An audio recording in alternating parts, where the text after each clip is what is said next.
Assalamualaikum warahmatullahi wabarakatuh. Waalaikumsalam warahmatullahi wabarakatuh.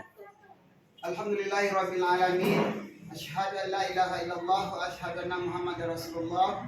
Puji dan syukur marilah senantiasa kita ucapkan kepada Allah Subhanahu wa taala, yang mana pada kesempatan hari ini kita masih diberikan oleh Allah kesempatan untuk mendidik peserta didik menjadi pendidik yang seutuhnya.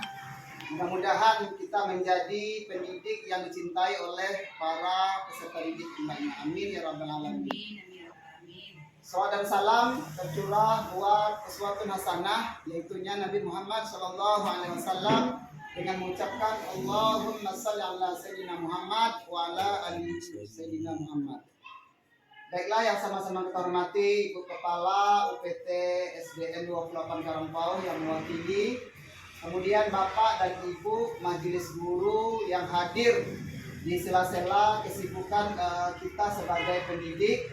Mudah-mudahan waktu yang kita gunakan pada kesempatan ini hendaknya berguna hendaknya. Amin ya rabbal alamin. Baiklah, Bapak dan Ibu semuanya, pada kesempatan ini saya sebagai protokol akan menyampaikan kegiatan kita pada siang menjelang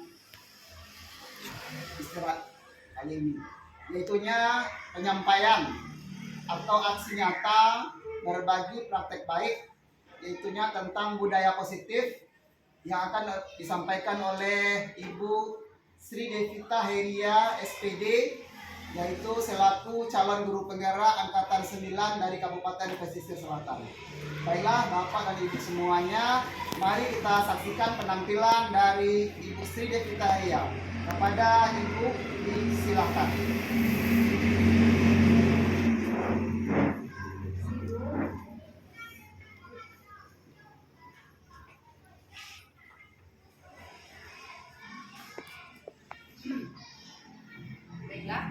Assalamualaikum warahmatullahi wabarakatuh. Waalaikumsalam Warahmatullahi wabarakatuh. Pertama-tama, mari kita panjatkan puji dan syukur kepada Allah yang Maha Kuasa, yang mana telah memberi kita rahmat,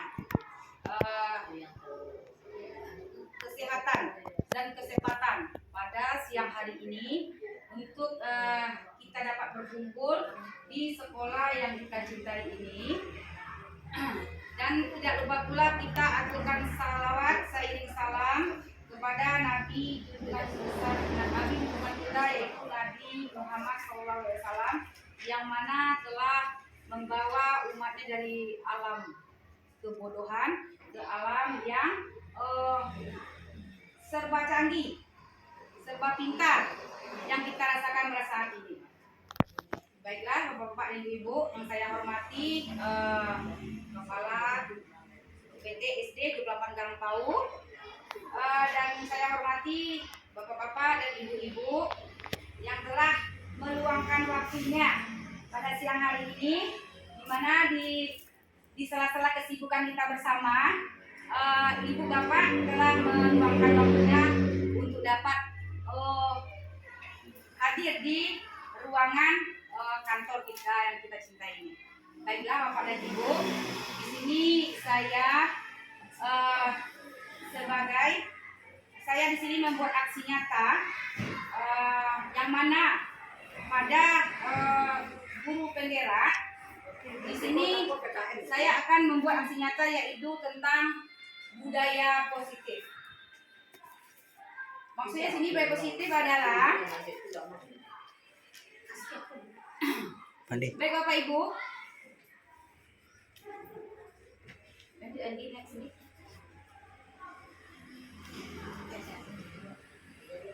Baik Bapak Ibu, di sini budaya positif adalah di sekolah tidak dapat diciptakan secara instan.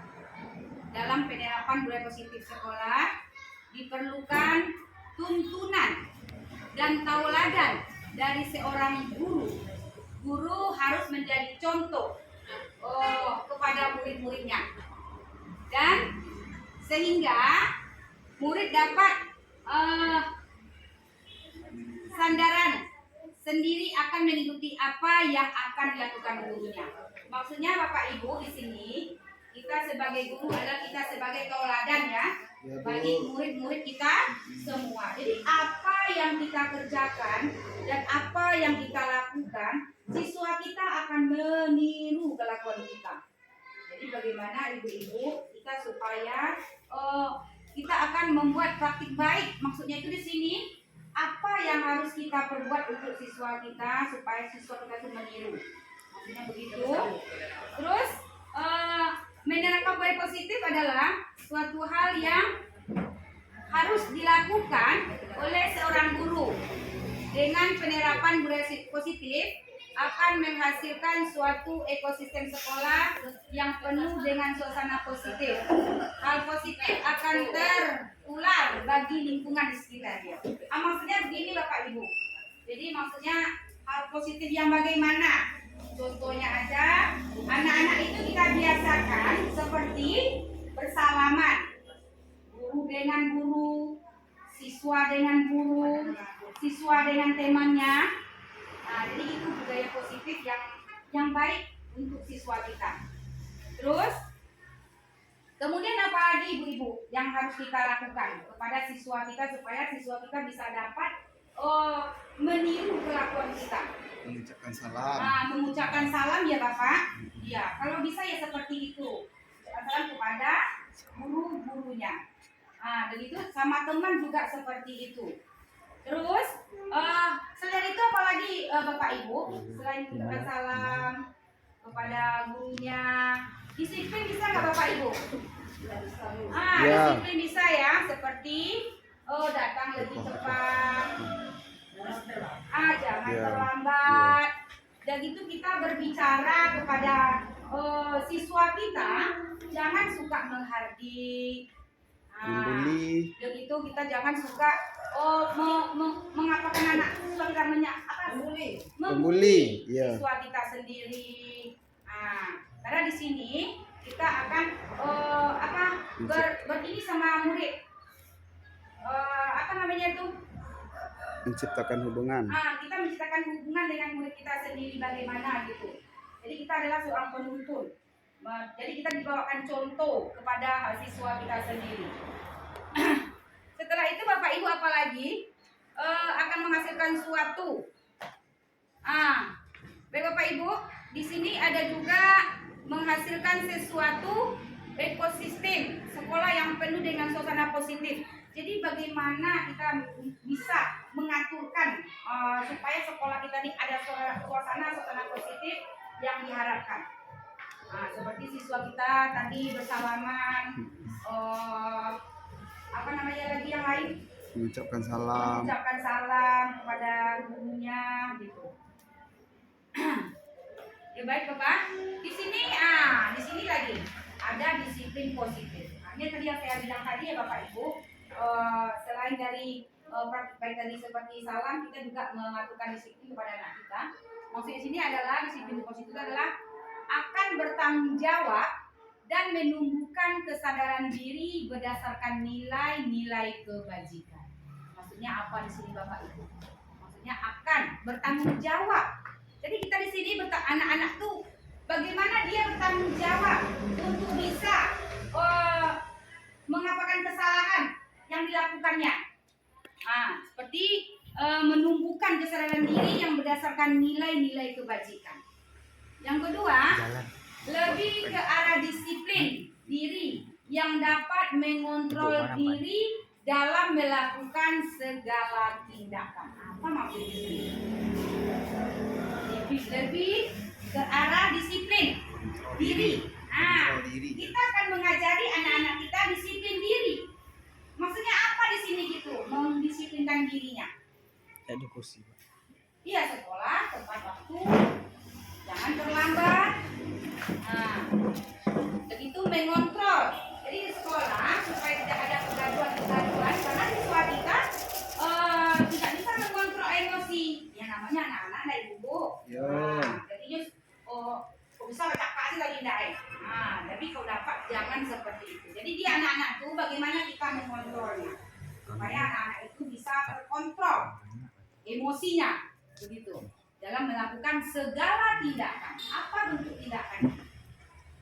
Baik, yang ketiga, dapat membuat murid dan menyadari dengan melakukan intrinsik itu, melakukan seperti cepat mengerjakan tugas, nanti diberi nanti pujian dan hukuman. Jadi kita supaya bagaimana anak itu tumbuh kesadarannya untuk bisa sebagai tugas dibuat tugasnya. Jangan mesti harus dipaksa, karena nanti harus diberi ujian, diberi hadiah. Nah, begitu maksudnya Bapak Ibu. Jadi supaya anak-anak kita ini dia tidak mesti harus dipaksa gitu. Jadi tumbuhlah kesadaran diri untuk melakukan sesuatu atau tindakan gitu. Nah, ya Bapak Ibu. Nah, itu ada Bapak Ibu. Saya memberi hadiah supaya anak itu tidak bekerja paso gitu maksudnya. Dia tumbuh kesadaran diri kan gitu Ibu. Iya. Ya baik. Sanjungan ya. Oke, jadi inilah Bapak Ibu disiplin positif tadi. Maksudnya kita menunjukkan bagaimana kita mencontohkan kepada anak-anak kita supaya anak-anak kita jadi anak-anak yang cerdas, anak-anak yang berbudi pekerti, yang baik. Next. Baik, di sini motivasi perilaku manusia. Motivasi perilaku manusia yaitu ada 3 ya. Untuk menghindari ketidaknyamanan atau maksud di sini menghindari apa maksudnya itu? Menghindari ketidaknyamanan. Maksudnya begini Bapak Ibu ya, yang setelah saya dapatkan dari saya mengikuti CGP yang setelah saya ikuti angkatan 9 ini, maksudnya di sini untuk menghindari ketidaknyamanannya itu seperti ini Bapak Ibu. Seandainya anak-anak itu dapat ada masalah gitu, seandainya ada masalah kan dengan siswa lain, entah dengan guru wali kelasnya sendiri, begitu. Jadi silakan Ibu. Jadi kita harus menyelesaikan masalah tadi dengan siswa kita tadi dengan tidak cara menghukum Bapak Ibu. Bagaimana caranya? Bahasa dunia supaya tidak menghukum siswa tadi dengan menyelesaikan masalahnya akan terselesaikan gitu. Bapak Ibu ada yang bisa mengapakannya gitu supaya tidak dihukum anak tadi itu gitu. Kan ada sekarang dihukum seperti lari keliling sekolah, membersihkan WC, itu tidak boleh Bapak Ibu kita lakukan kepada siswa kita sendiri. Bagaimana caranya supaya kita tidak dekat sendiri? Iya, kita bisa adakan nanti Bapak Ibu ya. Namanya apa Bapak Andi? Segitiga diskusi ya. Diskusi, cara menyelesaikan masalah. Iya, cara menyelesaikan masalah. Kita panggil anak itu, kita tanya baik. Pertama kita tanya apa masalahnya, terus kita kembali tanyakan tentang merasa bersalahkah dia yang dia lakukan itu begitu. Habis itu bisa nggak dia merubah tingkah laku yang sudah dia buat tadi. Jadi itu yang merasa bersalah tadi itu dibuat. Itulah dia untuk ketidaknyamanan. Jadi kita tidak boleh menghukum siswa ya Bapak Ibu. Tidak boleh menghukum siswa. Baik, yang kedua kita lanjutkan untuk mendapatkan imbalan atau penghargaan dari orang lain. Di sini itu bagian internal ya Bu ya. Motivasi internal yang iya, ya. Ya betul Pak. Motivasi yang 2 ini adalah motivasi internal. Pertama untuk menghindari ketidaknyamanan atau hukuman. Yang kedua untuk mendapatkan imbalan atau penghargaan dari orang lain. Ini yang 2 ini adalah motivasi internal. Baiklah, jadi di sini untuk mendapatkan imbalan atau penghargaan dari orang lain itu maksudnya bagaimana Bapak Ibu? Jadi saya di sini ya, yang juga saya dapatkan juga dari belajar di CGP, di sini untuk mendapatkan imbalan atau penghargaan. Jadi anak-anak kita itu kadang-kadang kan ada pengen mendapat imbalan gitu. Dari gurunya supaya dia rajin belajar. Ada nggak Bapak Ibu asisten yang seperti itu? Ada ya. Kadang-kadang ada bulu-bulu waktu kelas anak supaya memotivasi siswa kita. Baik, yang ketiga, Bagaimana Ibu? Cara memberi hadiah seperti itu boleh? Ya sebenarnya tidak boleh Ibu. Berarti kan kalau kita memberi dia imbalan, maksudnya itu kan, berarti kita kan paksa namanya itu. Sebenarnya tidak boleh seperti itu. Yang kita harapkan pada sesuatu adalah apa namanya itu, diri sendiri gitu kan. Dia mau sendiri melakukannya. Begitu ya, itu yang saya dapatkan dari guru penggiat seperti itu Ibu. Tanpa imbalan. Tanpa imbalan. Jadi anak itu melakukannya dengan ikhlas hati. Kesadaran diri. Begitu. Bu, masih apa Bu? Tidak apa Bu, ini apa Bu? Dapat kunci ya Bu. Begitu Ibu ya. Jadi kita menumbuhkan kesadaran pada siswa kita sendiri. Begitu Ibu. Bagaimana anak itu bisa sadar kalau ini yang tugasnya sebagai seorang anak atau seorang peserta didik gitu. Itu yang seharusnya yang saya pelajari Bu ya, memang tidak boleh memberi seperti apa itu, seperti imbalan, hadiah. Dulu kan zaman seperti itu sering. Tapi dengan kita sering seperti itu, jadi tidak ada kesadaran anak Bu untuk bisa belajar sendiri, harus dipaksa dulu. Jadi itu dulu. Kalau ujian hanya sekedar ujian ya nggak apa-apa. Gitu. Tapi kalau menjadi seperti barang, tidak boleh kalau Ibu bendera. Ibu ya. Makasih Bu ya. Ayo kita lanjut Ibu ya. Yang ketiga, Motivasi eksternal lagi ya. itu adalah motivasi internal. Ya sekarang kita lanjut untuk menjadi orang yang mereka inginkan dan menghargai diri sendiri dengan nilai-nilai yang mereka percayai. Ini adalah motivasi eksternal. Maksudnya apa tuh Bapak Ibu? Untuk jadi orang yang mereka inginkan dan menghargai diri sendiri, gitu, dengan nilai-nilai yang mereka percayai. Maksudnya begini Bu ya, bagaimana anak-anak itu percaya diri? Percaya diri dengan keadaan dirinya sendiri, begitu. Kita harus menumbuhkan bagaimana percaya diri anak tadi tumbuh. Ya sama tadi dia seperti tadi itu. Jadi anak-anak kalau seandainya kita selalu beri hadiah gitu, jadi anak-anak itu akan adalah gitu. Kalau dia nanti nggak kita beri hadiah, nggak usah kerja kan nggak diberi lagi hadiah kok kan gitu. Jadi rasa percaya diri itu udah nggak ada. Karena kita selalu memberikan anak itu, ya begitu.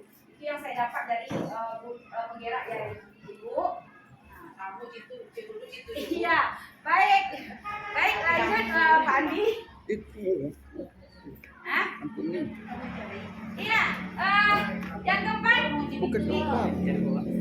hindari hukuman dan reward berlebihan agar meminimalisir motivasi. Begini juga Ibu. Jadi dengan tadi itu kita harus mengurangi yang seperti itu Ibu. Mengurangi kita memberi hadiah tadi, memberikan barang gitu. Harus mengurangi lagi. Jadi supaya anak tadi akan tumbuh lagi percaya dirinya. Kalau enggak anak-anak tidak akan, kalau kita bagi hadiah barunya semangat. Bagi hadiah dia tidak semangat. Begitu. Itu maksudnya ya. Akan menimbulkan kecemburuan ya Bu ya. Iya, jadi kadang-kadang teman yang lain juga ada rasa kecemburuannya. Yang mungkin ya namanya kita manusia kan ada berbeda rasa pemikiran kita gitu. Jadi anaknya ya ini nggak dapat ya nggak dapat nanti. Jadi itu rasa kecemburuan pasti ada. Oke Bapak Ibu, depan Bapak Ibu di sini kan motivasi tadi tuh. Nah sekarang kita lanjut posisi kontrol seorang guru. Ini kita lagi Bapak Ibu. Ada 5. Bagaimana kita mengontrol seorang guru tuh? Apa namanya? Pembagian ya. Yang pertama adalah penghukum.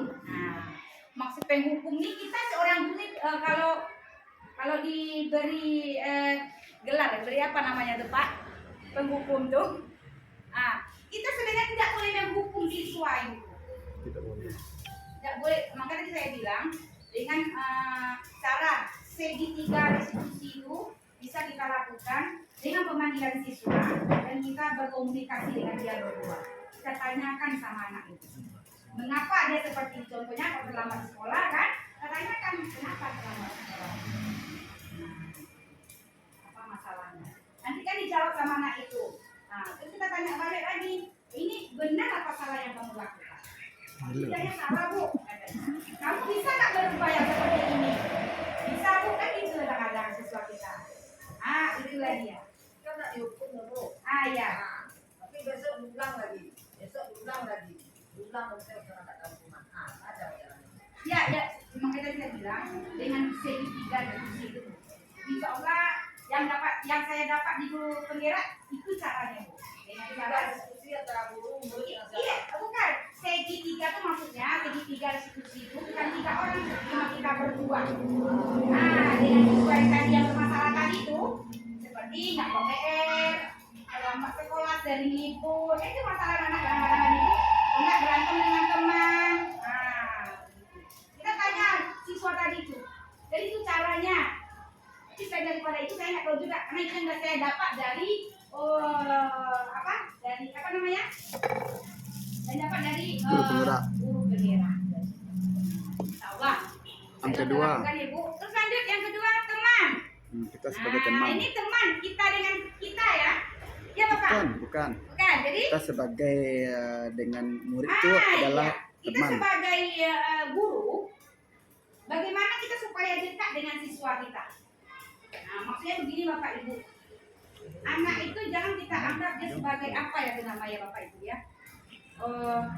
Untuk menyelesaikan masalah itu kan kita harus berbagi informasi. Ya, sebagai apa kita anggap anak siswa itu? Ya sebagai teman tadi itu ya kan Pak?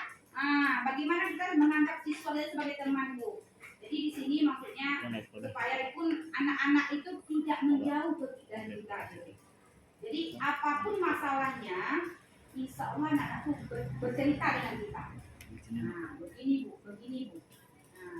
Apa yang kita tanya itu yang dijawabnya, istilahnya kenapa begini, kok terlambat, kenapa terlambat ke sekolah. Teman curhat ya Bu ya. Iya, dengan curhat ya Bapak. Betul, dengan curhat. Jadi dia merasa kita ini temannya. Karena kita memang bagaimana ya kepada siswa itu ya, menganggap anak itu, jangan menganggap itu walaupun kita jadi guru. Jadi kita harus berpihak kepada murid ya Pak. Kita berpihak kepada murid. Itu intinya Bapak Ibu. Yep. Baik, yang ketiga, membuat rasa bersalah. Di sini kita tidak boleh membuat siswa kita itu berasa bersalah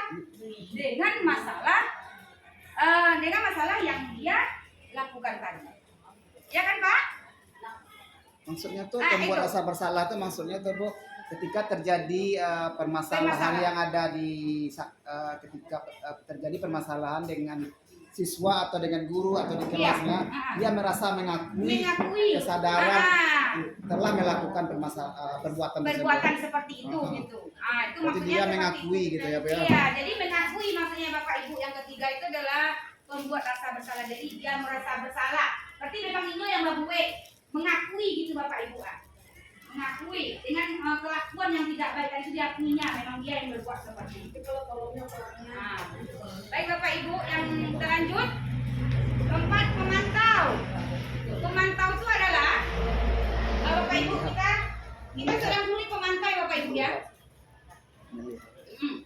Kita melihat siswa kita pantau apa nih sebenarnya masalah yang telah dilakukan sama siswa kita ini.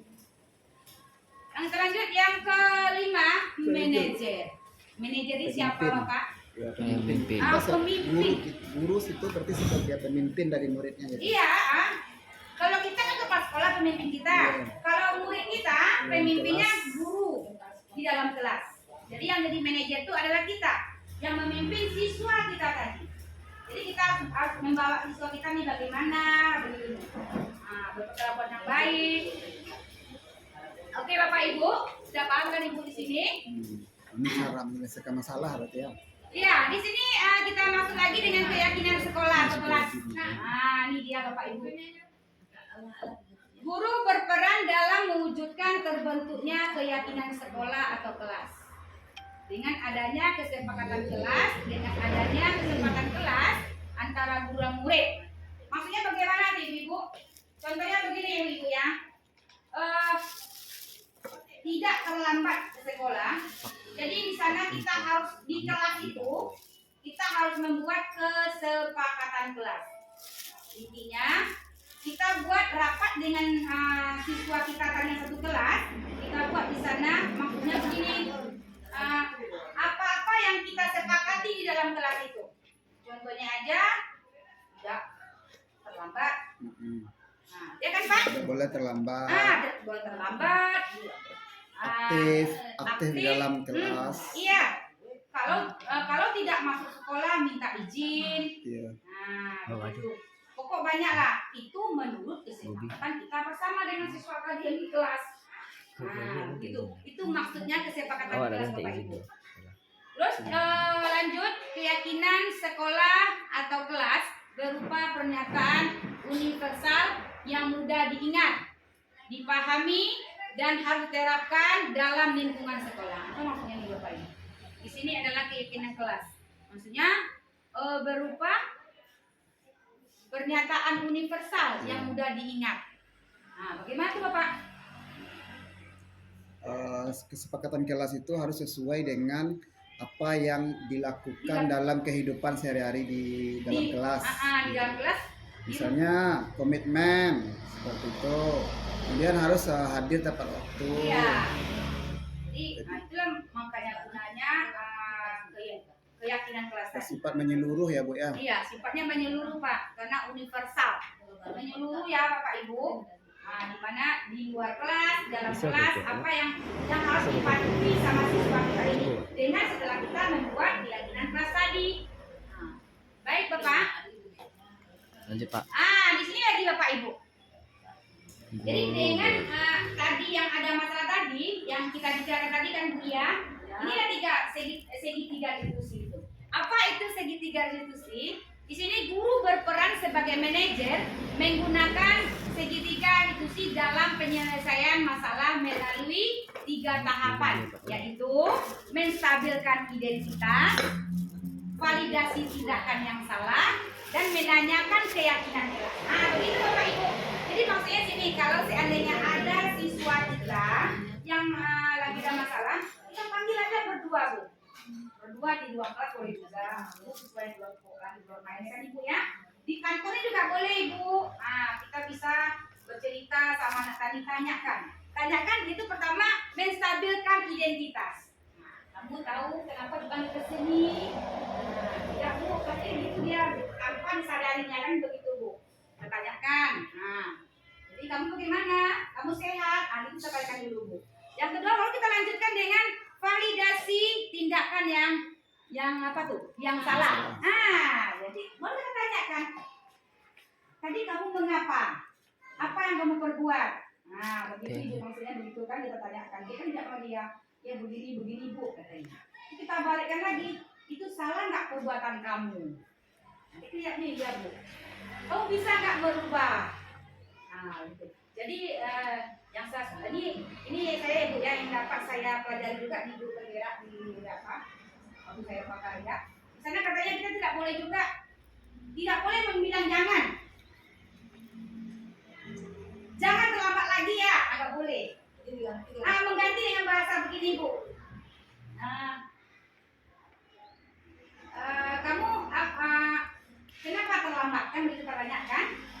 Ya sama dengan tadi itu, dengan kita ajak dia berbicara, dengan kita lakukan segitiga diskusi itu, kenapa kamu terlambat? Begitu jawabnya. Terus kamu tidak mengulanginya lagi gitu. Kamu salah kan? Iya Bu. Besok kamu pagi lagi ya? Iya Bu. Kan itu biasanya itu jawaban siswa kita kan? Kita tanyakan itu, iya terus kan gitu. Tapi dengan begitu katanya dalam pengertian begitu. Jadi kita tidak boleh istilahnya harus tidak boleh. Tidak boleh begitu. Tidak boleh terlambat lagi. Jangan terlambat lagi. Katanya begitu tidak boleh, katanya yang saya dapat di mudah di dunia tidak boleh kita menggunakan jangan. Solusinya ya, misalnya masih terlambat. Insya Allah terlambat ya. Insya Allah terlambat ya Pak Andi. Ya Pak Andi. Insya Allah terlambat bisa kita lagi ya Pak. Karena mungkin anak itu kalau udah berkali-kali kita adakan segitiga diskusi itu dia malu sendiri kan. Mak dipanggil ke sama gurunya kan beda-beda kan Pak? Nah, ya. Jadi begitulah caranya kita melakukan segitiga diskusi ini. Nah, di sini ya Bapak Ibu, filosofi Ki Hajar Dewantara yaitu nilai dan peran guru penggerak serta visi guru penggerak. Nah, ini dia ya. Kalau menurut filosofi Ki Hajar Dewantara, budaya positif itu sangat berkaitan dengan filosofi pendidikan Ki Hajar Dewantara, yaitu menjelaskan tentang mengenai pendidikan yang menuntun sesuai dengan kodrat anak. Nah, itu maksudnya Ibu. Inilah yang dimaksud dengan budaya positif filosofi Ki Hajar Dewantara. Jadi kita insya Allah kita menurut nanti ya Bapak Ibu ya apa yang diaturkan oleh Bapak kita yaitu Ki Hajar Dewantara, yaitu dengan menuntun sesuai dengan kodrat anak. Itu dia Bapak Ibu. Yang pertama ya, yang kedua nilai dan peran guru penggerak mendukung peran dan nilai guru penggerak dalam proses pembelajaran yang dilakukan guru harus senantiasa menerapkan konsep inti budaya positif dalam mengaktualisasikan nilai dan peran yang dimilikinya. Nah, nilai dia, nilai-nilai dan peran guru penggerak itu mendukung peran kita mendukung siswa kita. Nah, itulah kita sebagai guru penggerak. Terus yang ketiga, visi guru penggerak dalam rangka mewujudkan visinya, seorang guru penggerak harus menerapkan budaya positif dalam prosesnya. Jadi, visi guru yang luar biasa akan mudah tercapai jika dirinya dan lingkungannya pembelajarannya sudah menerapkan budaya positif. Jadi Bapak Ibu, inilah dia filosofi Ki Hajar Dewantara, yaitu nilai dan peran guru penggerak serta visi dan visinya. Jadi kemarin saya sudah ada juga menjelaskan di sana dengan Ibu BP saya tentang visi sekolah kita. Ya, dan visi saya juga sebagai guru penggerak. Bisa di? Baiklah Bapak Ibu, sekian panjangnya tadi saya bercerita. Saya akan menyimpulkan di sini ya Bapak Ibu. Yang pertama adalah kerjasama, kolaborasi, dan komunikasi yang penting untuk dipelajari dan menciptakan budaya positif. Inilah dia Ibu Bapak Ibu. Jadi di sini maksudnya Bapak Ibu, kesimpulan saya ini adalah kita harus berkolaborasi sama guru. Bagaimana kita membawa siswa kita atau menuntun siswa kita untuk lebih baik ke depannya. Yang kedua, pembiasan pelaksanaan keagamaan akan mempermudah terciptanya budaya positif. Nah, ini tadi itu. Agama maksudnya di sini ya, bagaimana kita memberikan positivitas itu dengan mengucap salam. Yang ketiga, evaluasi secara berkala terhadap pelaksanaan budaya positif. Yang keempat, pembuatan slogan-slogan yang terkait budaya positif di lingkungan kelas dan sekolah. Di sini maksudnya begini Bapak Ibu. Di sekolah ini nggak ada slogan-slogan ya. Ada slogan di situ tuh. Rajin pangkal pandai. Apalagi slogan yang lain Ibu. Kalau bisa di kelas kita juga bisa buat seperti itu. Apalagi slogan-slogan yang bagus untuk siswa kita.